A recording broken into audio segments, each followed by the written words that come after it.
Mr. Shaughnessy? Ms. Shear? Here. Mr. Spicer? Please stand for pledge of allegiance.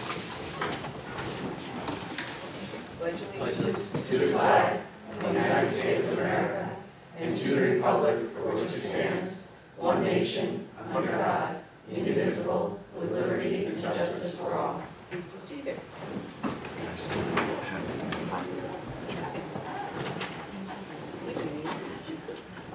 we'll start with public participation. Okay, it's the first opportunity for public participation this evening. If there's anyone who wants to address the board, policies fix the podium. You have 2 minutes. Mr. Parno will let you know when you're approaching the 2 minutes.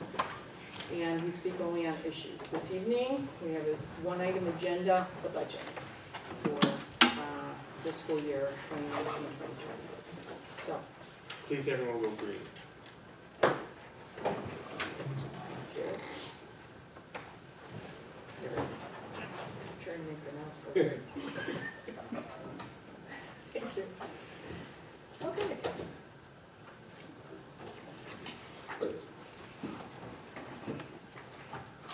All right, hearing no takers for public comment, we'll read into the 2019-2020 budget presentation. Superintendent's report.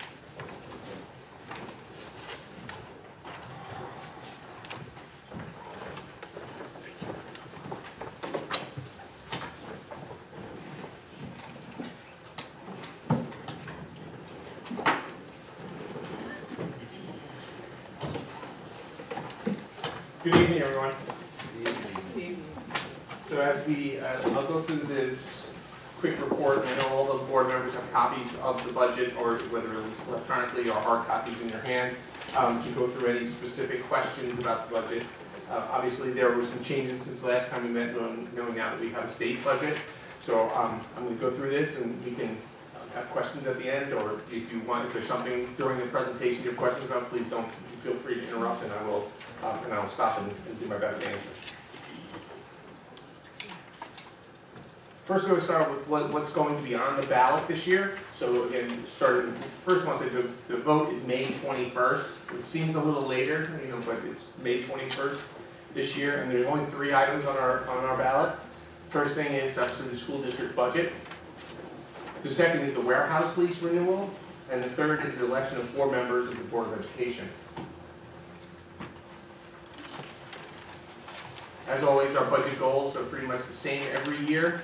And starting out with most important is to design a budget that balances the needs of our students with our community's values and their ability to pay. That's always our guiding principle as we go through the budget process. Always want to support our district educational goals and student achievement. Really, one of the things I've always asked the board to do is support our DTSDE goals and the goals of our teaching and learning department as we move forward. And that is our #1 priority, is the student achievement and education following those goals. Maintaining our current offerings. We're always looking to expand, do things differently, but the things that we have in place, that we've put in place over several years, being able to maintain those things that have helped us to effectively deliver education to our students. Make sure we're allocating our funds equitably. Make sure that our schools are all treated equitably. Again, everyone knows equitable is not equal. Equitable is making sure that we distribute the funds in the way the needs are met for our students, our school buildings. Continue our long-term fiscal planning and avoid year-to-year spikes. That has been a goal since the first few years that I've been here.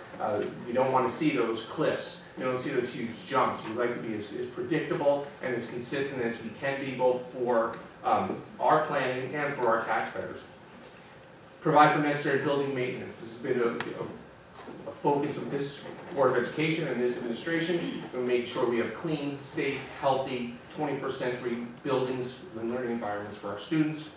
And also looking to seek alternative funding and opportunities to maximize the use of grants. We're always looking for grants. Again, we talked about the expansion of our UPK grant, which just recently is one of those opportunities. We're always looking for different ways to fund programs that we have here that we want to start here in our district.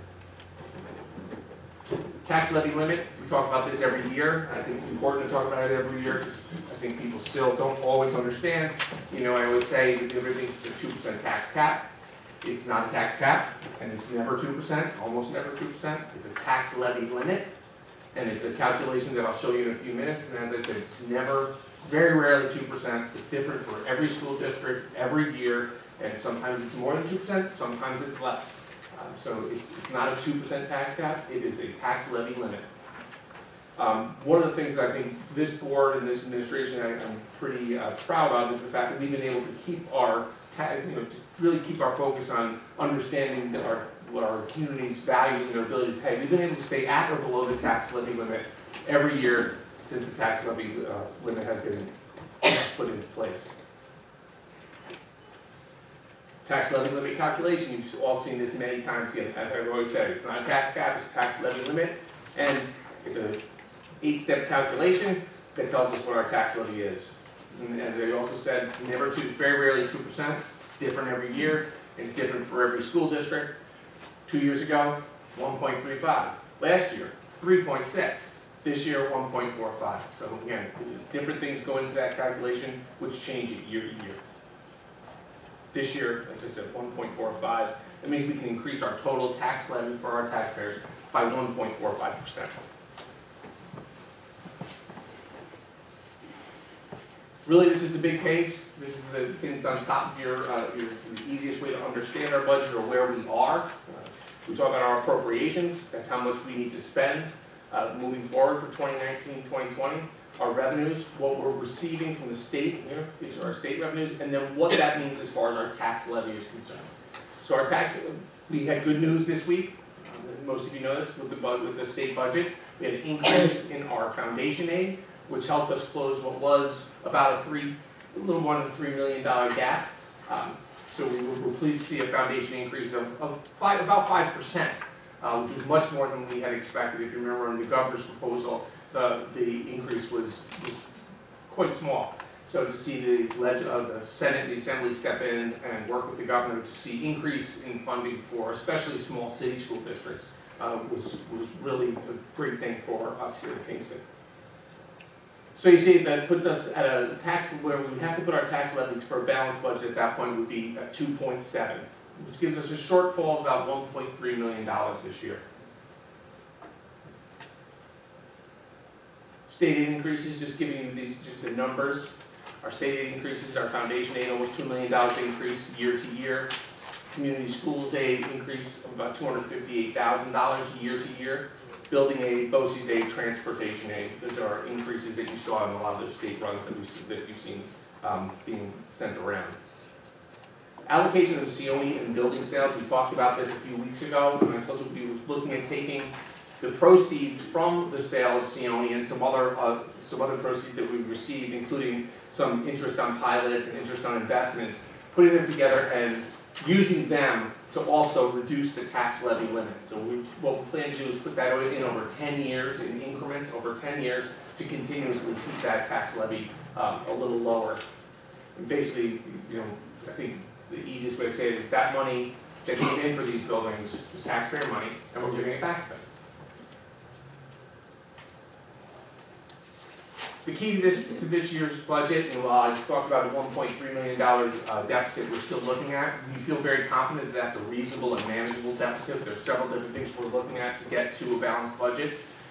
Our goal, as I saw one of the goals that we had in the beginning, was to maintain the programs that we have in place. And I think it's important because every year at budget time we talk about what can we add or what can we do. And we very rarely look at the fact that we've put so many initiatives in place in Kingston City School District over the last few years. And being able to stay the course and be able to really work through these, the things that we find are effective or that we believe will be effective moving forward, and to fund those is a big deal. There's nothing being cut, no personnel, no programs, and our initiatives will remain the same, including some of the really important ones that this board put in place, like reduced class size in our K-2 programs. Our work with restorative justice and culturally responsive education. AP classes and our college level classes are so important and so valuable to our high school students, just to name a few. One of the things that's not up there, I think, is also that we talked about is our social workers, our school psychologists, and the cohort model at Kingston High School.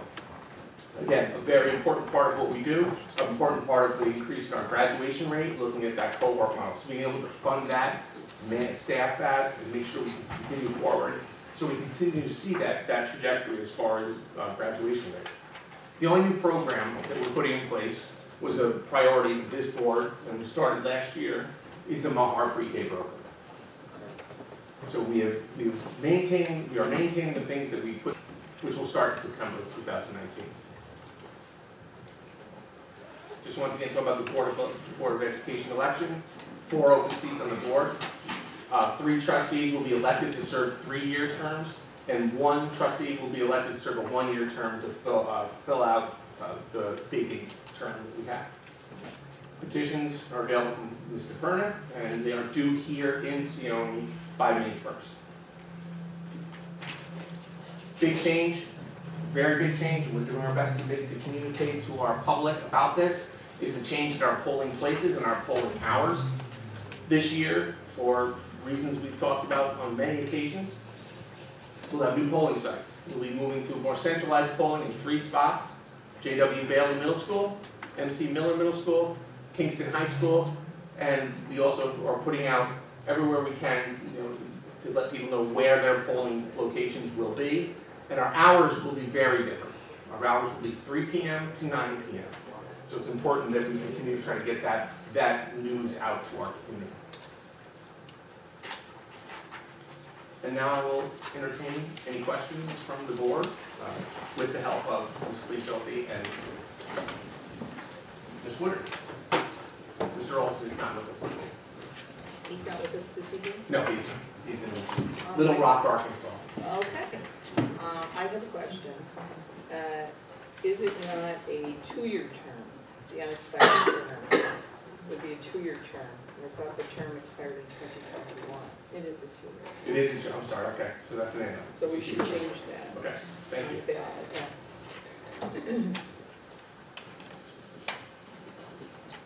I'm sure Mr. Byrne has it on the ballot correctly. I just have it incorrectly on the presentation. Just check it. Thank you. I just wanted to make a comment also about the elections because I've been getting some very angry feedback. And I want the public to understand that we are not happy that we had to shrink the voting polling places and the hours, but we had no choice this year. And I hope that they will still participate because we really do want their participation in the election.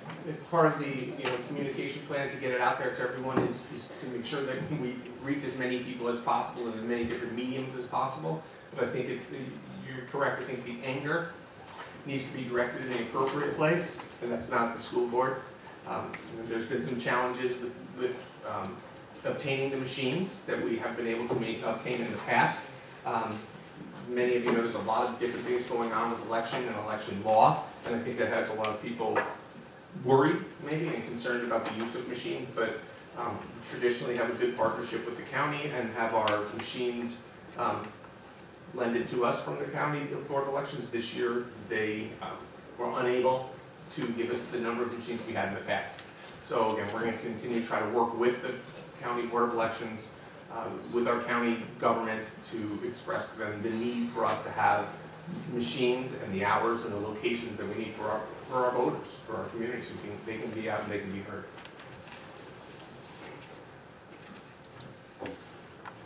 Mr. Mike? Yes, could you talk about the reimbursement the taxpayers from the Sione proceeds, or whatever, do you have the plan in place? Yeah, the plan is in place. There will be actually a resolution from the board on the 24th that the board will ask the board to pass. So what we're doing is taking that money. Our reserves are at a place where our auditors will say we're in a good place with our reserves. We now have this new revenue, which is $3.7 million worth of Sione building, and we can't put it into, just throw it into the budget. We have to do something with it. So I think the business office worked to find a way to get that back to the taxpayers, but not do it in a way that would create a cliff for our budget. So to phase it back in over 10 years, we'll do that, but do it gradually. So we starting next year? Starting this year. September, right? Part of this budget. Part of this budget. Okay. Dr. Jacobowitz. I noticed in the budget, there'll be a pretty significant increase in cost for PTAC.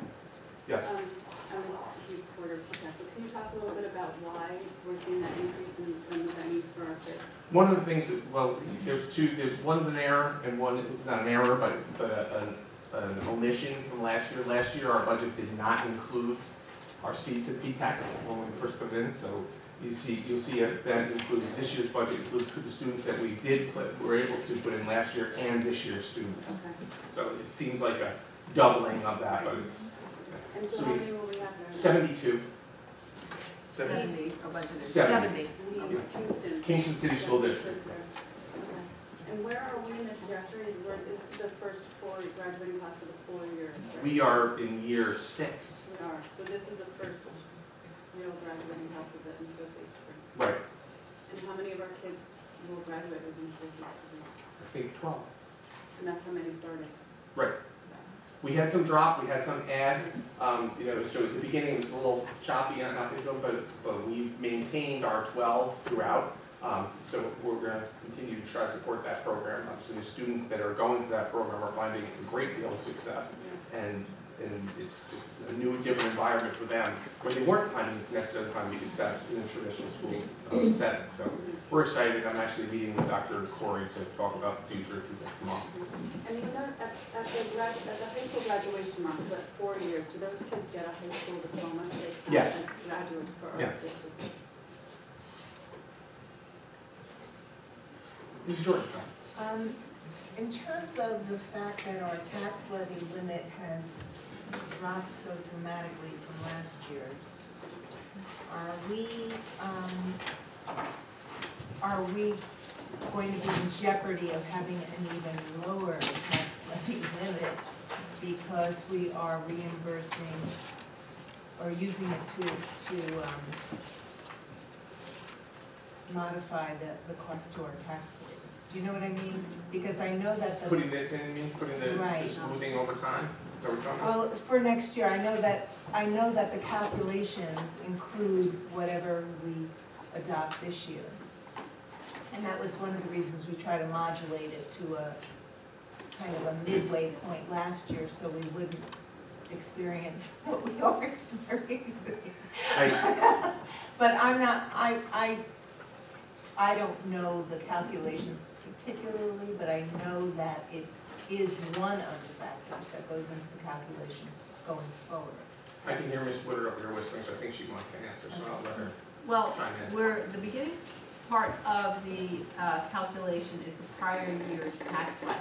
Right. So I think what you're implying is if we If did we not had a if we did not levy to the full in the prior year, then the ability to levy off of that amount is gone. But of course, we made that decision based on taxpayer needs and Right. that at the point of time. This year's current levy is at the maximum, so if we wanted to levy a higher tax levy this year, which would increase our tax levy going forward, we would pierce the cap, and we would have to have a 60% vote. Right, which we don't want to do. One of the reasons that the difference is in the calculation, and I can't see from here, but the difference in that factor in the bottom, which is the capital tax levy. Our capital tax levy went up more last year because we started the debt service on some of the high school projects. And as the aid becomes, and we only received part of the aid, so now that we'll be receiving full aid for now, that number will even out. And if that number evens out from year to year, there's not a change in that number, and that's one of the impacts on the tax levy. Okay. Without that number, you're looking at your district, the top number, which is the tax-based growth factor, and then the allowable CPI, or the 2%. This year, the CPI was over 2, but since it's limited to 2%, that was the number that was used in the cap. Okay. Does that answer your question? It does.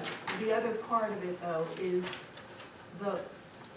would it put us in jeopardy if we went below the 1.45 Yes. for this year Yes. going forward? If we went below the 1.45, then we would only be able to levy whatever next year's tax levy is over this year's tax levy. So not going to the tax levy limit does put you in a situation where the next year you're not, you know, I guess you're passing up on possible revenue. But again, I think when we look at, I mean, if our tax levy is 3.6, we have to be we have to look at reality of what our taxpayers can handle. Right, And right. it's just But one with of the those decisions. 1.45, I just. No, that 1.5 has is to very be- low, yeah. right? We'll go to the next slide on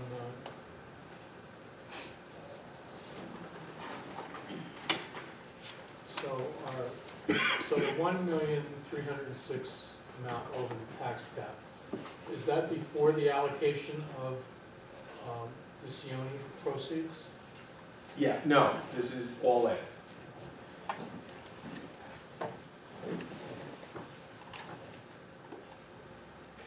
Jim, the allocation for the Sione proceeds is on the revenue page.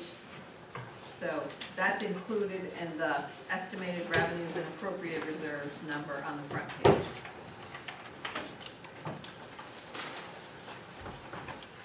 It's on page 2, under total revenue, bottom. So that money will be put into a tax levy reduction reserve Right, and that's And- per Marco. and put in every year for the next 10 years.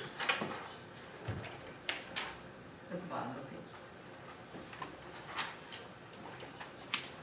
So without that, we would have been that much higher over, About a over little over the, $300,000 higher. 400.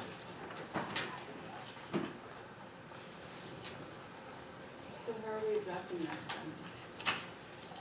There are several different things going on right now that I think will help us close this, actually close it, some part of it, some of it is part of our negotiations with our bargaining units.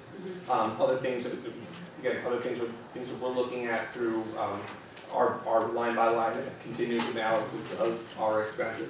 But I think this is a manageable number. I think feel very confident, but on the 24th when I come to that would be 0. I mean, that's a much better than it was before. Much better. Okay, so you're confident that we'll be able to even that out? Yes. Mr. Mike. Well, and also our revenue surplus is expected to be over $6 million, so we have some room to add any more money into the. Well, this has $2 million worth of fund balance already put in. I know Okay, that. so I mean, in desperate times, could we put money in there? Yes, we prefer not to, because then next year we have to make that up again. But yes, we do have, we have our full 4% in our fund balance. So if we had to allocate, we could, or that would be a last resort. I'm thinking about personnel too, and that's always, I know, a big cost, but we have to rehire a high school principal, an information specialist. I'm thinking we might save some there, and I don't know about retirement impact. Yeah, we have about, I think we have about 11 retirements, at least in KTF this year, and the other units, I don't have the number off the top of my head. The old term of breakage, which is the difference between the salary of someone who's retiring and a new person's salary, is kind of going out the window around the idea that, first of all, we don't always hire step one people, and in some cases we're looking for people who are already have some years of experience, do have their master's degree, are permanently certified and ready to step in and have the experience to teach, so the breakage isn't always there. And then we also do have the retirement incentive that takes away from that the retiring teachers get, and then we end up paying 2 health insurance because we're still paying health insurance. So the breakage, if you look at it quickly, you think, oh, well, you have a $100,000 teacher and now you're hiring a $50,000 teacher. That gap closes really quickly when you throw in the health insurance and then retirement incentive for the teachers who take it. But yes, those are kind of areas that we look to chip away at this. right, We- chip away. Right. Yes, sure. There's a Dr. Stroh. There's a line item about, it says autism program management needs, and it's pretty high, so I know we serve a lot of students in that area, so I'm wondering if, are those all out of district placements, is there some district, I mean, as we talk about. Those are out of district placements. Okay, and is any of that BOCES? That's That BOCES. is It's all all BOCES. BOCES. That's 4.9. Yeah, Any of the 4.9 codes are all BOCES. so I heard that BOCES was thinking about starting another program for. That's part of that. It is part of Yes. that, okay. Yeah, BOCES is starting a program based on our needs and our requests working at elementary and middle level with some of our students who are, Will that be ready to go? that's ready, it's gonna be ready to go in September, it'll be housed in Port Ewing, Okay. and we'll be there. And again, there is a significant cost to it, and we have, you all know Mr. Olson, you know that if it was cheaper to do it in-house, we would be doing it that way, but I think this is more effective and more cost-effective for us as well, for doing it in this manner.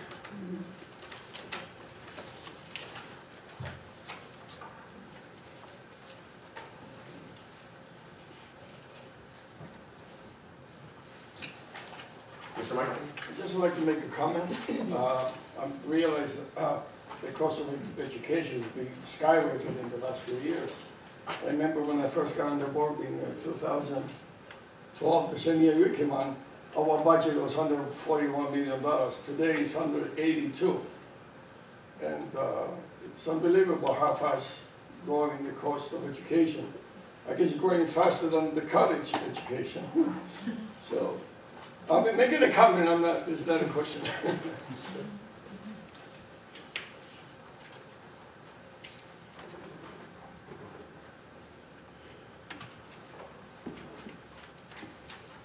Just in kind of, I guess, not response, but just in on that conversation, I think one of the things that was encouraging for us this year during the budget process was the recognition from the Senate and the Assembly and the governor in the end that it's more expensive for city districts to provide education for their students, and we have all the research. And seeing the way they allocated, and we talk about equity, and the way they allocated the new money put into the budget really was focused on the small city school districts and the districts in poverty. So that was something that was a little bit different than what we saw in the past. So we're pleased that that's how it happened, and hope that that's how they continue to work moving forward. Dr. Scoble. I saw throughout the budget a bunch of overtime, and I know that that's something that we've always tried to target, and I know it's also hard to anticipate, if we have a particularly snowy winter, which we didn't, but, those kinds of things. But I would imagine that that's one of those chip away areas that you really try to focus on and try to minimize as much as you can. It is, we look at averages on that, what's our average overtime looking like, because we had a particularly, well, I wouldn't say it was an easy winter, but not as difficult as last year. I'd say I think this is the first year that I've been here that we have not used all of our snow days. And one year we used 11, which made everyone happy when it came time for spring break. Yes. But yeah, those are the kind of areas we look at. We look at what did we spend on fuel oil last year. We look at overtime. We look at when we're purchasing large things like rock salt and other places we can pull dollars away. I can add also transportation is being more and more expensive every year, so we have to raise the budget about $1.5 million more this year to cover transportation, so that's a big chunk. I can't find it right now, but I noticed the Medicaid reimbursement seems to be going down.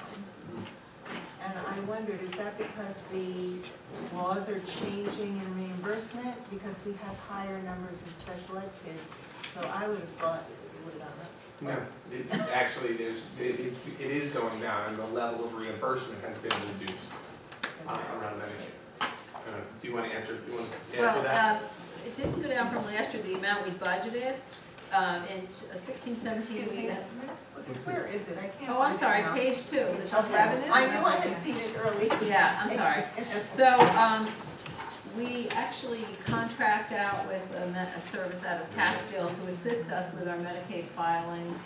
There's a lot of reasons, as far as parental consents and other reasons that make it difficult to capitalize on, to actually claim all of the revenue, but actually this year we will see the actual will exceed that quite a bit. So our department, the special ed department, has come up with a process working with the contractor to try to capture every available dollar, and this year we've also added, in addition to that, we're claiming Medicaid on some transportation services for some of the students. So it kind of looks stagnant, but we should be claiming more for the current year, and then we'll analyze that next year as to whether or not we expect that to continue in the future. But we will be definitely receiving more than that this But the year. rates of reimbursement are being lowered by the federal government. Yeah, and the way they reimburse us has changed dramatically in the last few years. Actually, one year they held it. Thank you.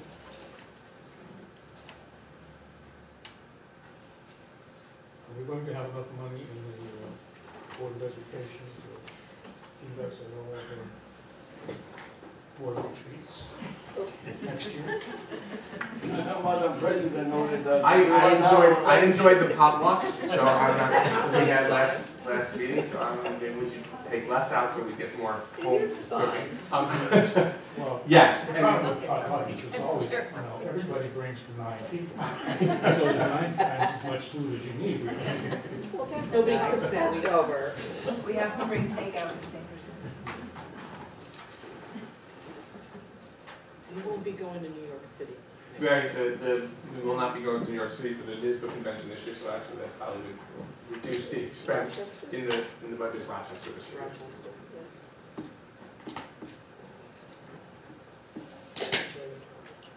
How was the transportation expense for the pre-K program in Ohio brought down?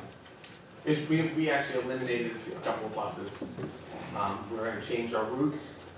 We've been working with the vendors to change the routes to be as efficient as we can as far as distance.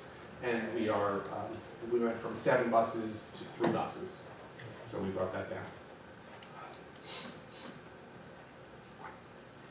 That's with the K-4 busing or pre-K? No, just the pre-K. Just the pre-K. So are kids going to be on buses forever? No, Are we drawing mostly from the areas that we? we are drawing most from the areas we hope to. And I know Dr. Belisello gave me a report just last week. We have 17 As of Friday. confirmed applicants as of Friday. And I don't have the numbers off the top of my head, but we are definitely reaching the students we're going to reach. I'll send that out definitely tomorrow, and Dr. Belisello will pass it.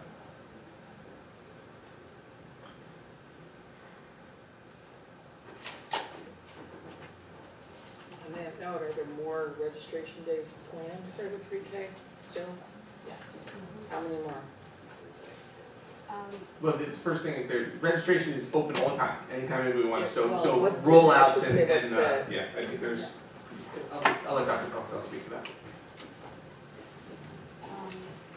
We had an event scheduled for Friday night with Catholic Charities, but they actually had to cancel their event, so we're going to be rescheduling that. I'm meeting with Reverend Childs tomorrow to schedule some other events in the community, and we do have several at the schools, and we have one at Casa Villa on May 4th. They'll be there for the entire day for their Cinco de Mayo celebration. And there are several others in the works in planning.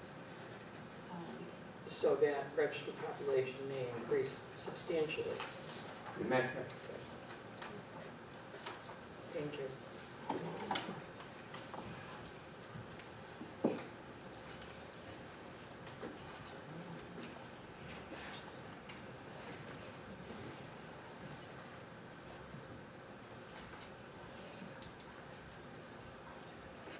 Dr. Schroeder? Just an overall comment that I'm glad that we're able to keep all our programs. I'm glad we're able to keep our class size low. I was worried about that $3 million deficit, but that was going to be something that we have to look at. And so I'm glad that we're able to keep kind of the richness that we have with this budget, and we're not forced to make dramatic cuts. I think it's really important, I said this already, but I think it's really important that this is a good opportunity to reflect when we look at our budget and we think, we're not going to be able to add anything. I think it's a good opportunity for us to reflect and look at the things that we have put in place over the last several years, and the idea of continuing to hone those and continuing to support those and continue to measure those and really evaluate the effectiveness. I mean, there's some things I can tell you, I'm 100% sure that we need to continue to fund those, and that we know what's happening. There's things we're still looking at, and maybe there are changes in the future, but being able to continue down that road, and I know I get teased by Dr. Chakobas, but I say this all the time, but stay the course of the things that we've been put in place that we have been really found to be effective. So being able to continue to do that with this budget, I think is a really positive thing. We get lost a lot of times in thinking we can't add this. We did add something. We added a very important piece, an important goal of this board, at least for 6 years that we've been talking about it. We were able to add our pre-K program, and that is going to pay benefits for us for forever. And hopefully every board after this board and every superintendent will continue to see the importance of that program. Along those lines, I mean, we are in that position where fortunately we didn't have to make cuts, and I noticed in the memo that you sent us with the draft budget, you know, you said it would have been nice to be able to address certain things like our Ls, and that's something I know I brought up last time because that's a very, a growth component and something that, you know, our teachers are doing a wonderful job grappling with. I'm just looking, it looked like we were $2,000, at least it's something towards ELL assistance, and I'm hoping, I know our staff has been good at trying to get creative, maybe with that particular cohort, and I think that's something we really just have to consider if at all possible. And we did add 2 staff members this year, and actually we added another during the school year, even towards the help with our Ls. This is going to be one of those things that we're going to continue to be with teaching, and we're going to continue to talk about and find, you know, there's certain things you just find a way. You know, and this is one of those things where we're just going to have to find a way. Not beyond the mandates that we have around the Ls, there's just the general responsibility that we have as a school district to educate these students that come to us. So right now, like we said, right now our faculty and staff has stepped up. They're doing the things they need to do. Our administration has stepped up. They're doing the things we need to do. It's a challenge, but I think that it's, we're going to do what we have to do. We're going to find a way. So in the allocation of Sione building sales and debt premiums, what is the breakdown between the Sione proceeds that we're using? For this current budget, the debt service, we're going to premiums on debt service from the last borrowings. We applied one premium for last year's debt service on the December, the first payment, the first debt service payment for the high school. The remainder of the bond premium debt service that we had put in reserve will be allocated over 5 years. That total was $283,000, and then the amount from the building sales was $468 and change. The building sales, we have to retain a portion of that in a mandatory reserve for debt service because from all 3 of the buildings, the total for all 3 of the buildings is around $6 million. Well, all the reserves is $6 million. The building sales is $4.6 million, but we still have outstanding debt on all 3 buildings. So we have to retain some of that in a reserve. So this allows us to use it to offset the tax levy and to cover the remaining debt service mandatory reserve at the same time. So the proceeds from the building sales are Xena? Xena, Finn, and Sione now.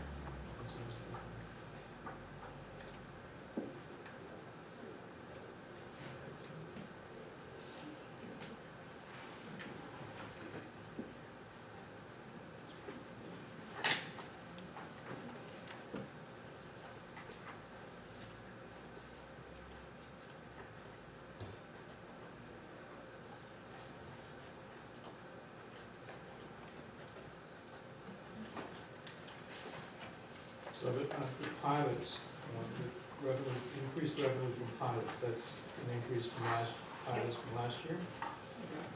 Is there new pilots involved, or? No, actually, one of the pilots increased the pilot on the increase actually this year. And we've been getting a little more on some of the other ones, so that does not include, you know, it's the Northeast Head Trauma Center had a jump up in the current year, so that's part of that. And we did have a little more from, they're just based on the tax levy, so they're a little higher based on that.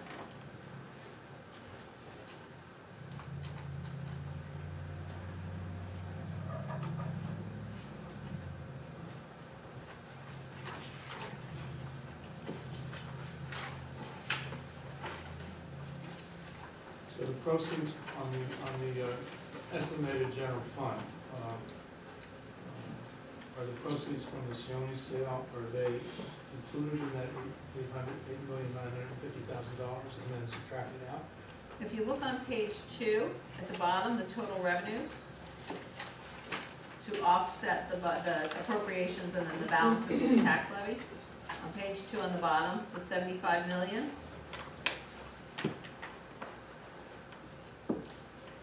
Total, okay. So if you look at the 2 lines above that, they're included in the 75 million. So the 752 is the sale and debt premium proceeds, and then the $2 million appropriated fund balance. So on the cover page where we have less estimated revenues and appropriated reserves, that includes both of those amounts.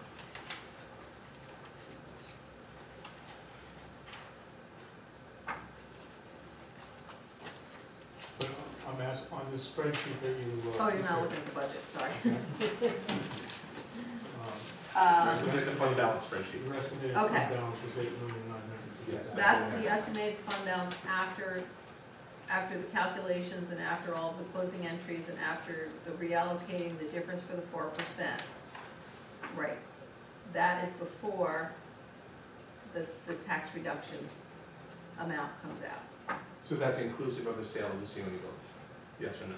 Yes, that is included in there, and that makes up a good part of that, because if you look at the unexpended balance and the expenses, it's not that much, but most of that fund balance is driven from the revenues. So that was a big portion of the excess revenues, and the other piece was another fairly large BOCES refund, which is still resulting from their, whatever fund balance they had to release. Right. And that's going to That's be decreasing ending, each year. it's going to be ending in a couple of years, so we have our budget high enough to accommodate that, because there'll be a drop off of that next year. If you remember, Dr. Corey came and explained the accounting behind they're having that excess fund balance in the comptroller site, and so they've been slowly doing away with this. That's really reduced our reimbursements from them, or our refunds from them over years. So that's going to go down, and you'll see in 2 or 3 years that will be 0. So you can see, Jim, underneath that 8.9, Right. it's the fund balance allocations, the sale proceeds, the tax reduction reserve, and that's for the full 3.4. And then a piece of that, it's going to be amortized over 10 years. Right. That's the revenue piece that Mrs. Woodard was talking about that's in the budget. Right, so of that 8.9 million, there's 5.472 million allocated between the Appropriated fund balance, right? allocation of the budget and the sales proceeds. So to distribute, the anticipation is to distribute to the other allocations. There's approximately 3.478, the number on the bottom. The 3472 will be put in a reserve, so that comes off the table. And that's the amount that's towards, part of that is towards the budget. And so the remaining estimated amount of 3.478 will be available to appropriate as the board chooses.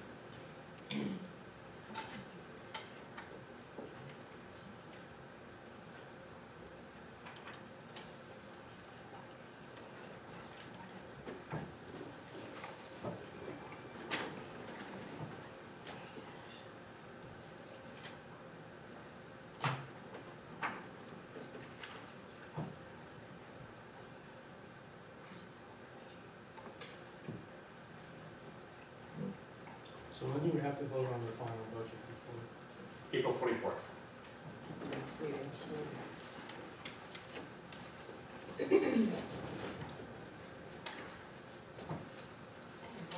So you'll have a better idea of that 1.5 million shortfall.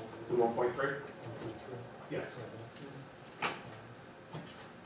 But if we can't make it all the way, there's still money in the anticipated fund If we, balance. yeah, if we had to, You if know, we had the to allocate 4%, more, we could. yeah, the 4% fund balance, that's the maximum. We always treat it as the minimum. So if we really need the money, I mean, I don't think, I've been on the school board since 2006, we've never taken any money out of that balance. Again, if we had to do it, we have the means to do that. Again, next year we'd be having a conversation about how we're gonna put $3.3 million into the budget, but yes, yeah, absolutely. I mean, this one, I said at our last meeting, I think when we talked about the budget, I said, or the last budget forum, I said, that the sky isn't falling. The sky isn't falling. It's $1.3 million. We have different things going right now that we think will close that, but if I was incorrect, we do have the means to close that gap without having to increase our tax levy, or without having to pierce the cap, or cut, significant programs people personally. But then it would impact us negatively. It will impact us next year. negatively next year, yes. And also, the financial people, when we're bonding and when we're borrowing, it's very critical, they look critically at our Fund financial balance. position, and that's, driven by our reserves and fund balance, and they like to see. Of course, I mean, last year we put $3.8 million into the capital reserve. We don't have to put $3.8 million, or we don't have to put $3.478 million into the capital reserve. We can put less than that into the capital reserve. I think your point is right on. I mean, if we needed to allocate $1.3 million from fund balance, we can do it. We have our reserves are there. We don't have to, make the allocations we made last year. Would it be good to be able to? Yes, as we move forward with building projects. The big question would be then the next year, the cliff next year, that we would have to find a way to put as far as revenues are to find that $3.3 million. But if it came down to that or loss of significant programs and personnel, that would be the conversation we would have to have as you would have to have as a Do board. we have an estimate of what the tax levy cap will be, tax levy limit will be for next year? I mean, we really don't know that, right? No, we have no idea. I mean, and a lot of it will have to do with a lot of the calculations, and they're including the building, as far as approvals on the buildings and things like that. So when we do the calculations, and we don't know the growth factor, so these are all things that we don't know. I mean, The capital tax levy will probably be, we won't probably be bonding for what we have phase 2, and we have the $16 million projects coming up also. So at some point, we'll be bonding for those, so our debt service will increase, and until those projects are finished and we file for the aid, they won't offset each other. So that will have an impact probably in the next couple of years, but probably not so much next year, because we probably will just be borrowing short term on that for the first couple of years.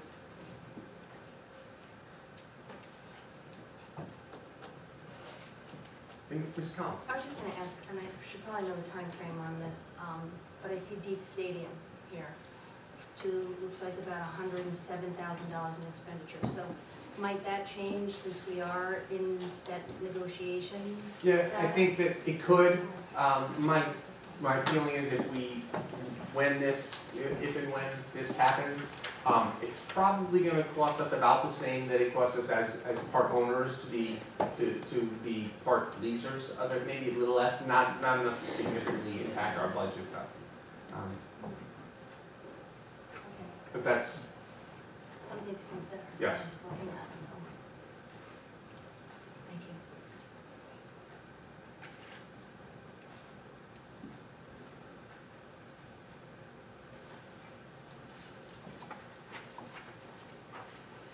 Any other questions?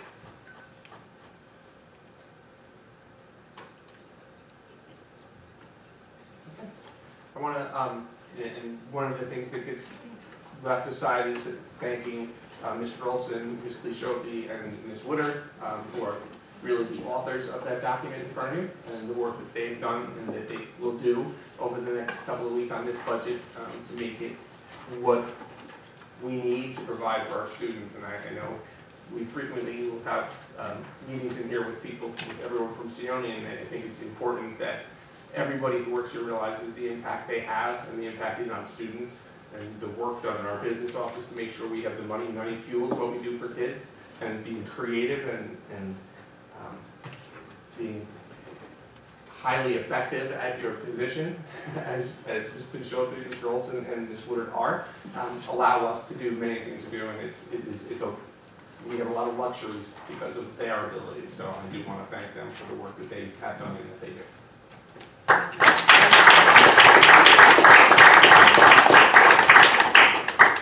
And Mr. Olson really wishes he could be here. He did, he wanted to.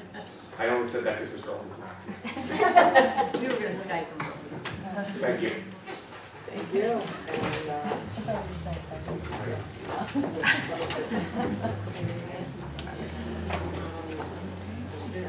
Okay, I'll entertain a motion to adjourn. So moved. All those in favor? Aye. Okay, I want to remind everyone that it's probably Tuesday, 6 p.m. at the Boys and Girls Club. For those of you who have signed up.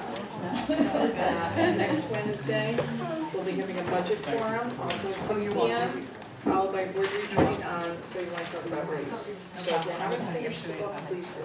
And Monday is And Monday is the annual dinner for BOCES at Port Ewan site. So, wonderful, I think 5:30. Yeah, but 5:30 for hors d'oeuvres.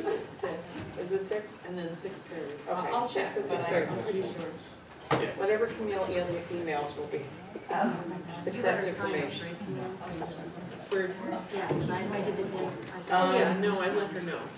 please do, please do. Cookies, Gary? chocolate chip, there's cake, there's cookies. Nora, Yeah. all about ways. Do you want to have a race?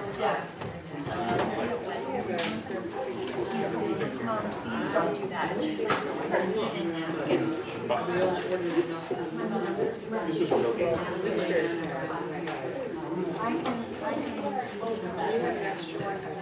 That was the last.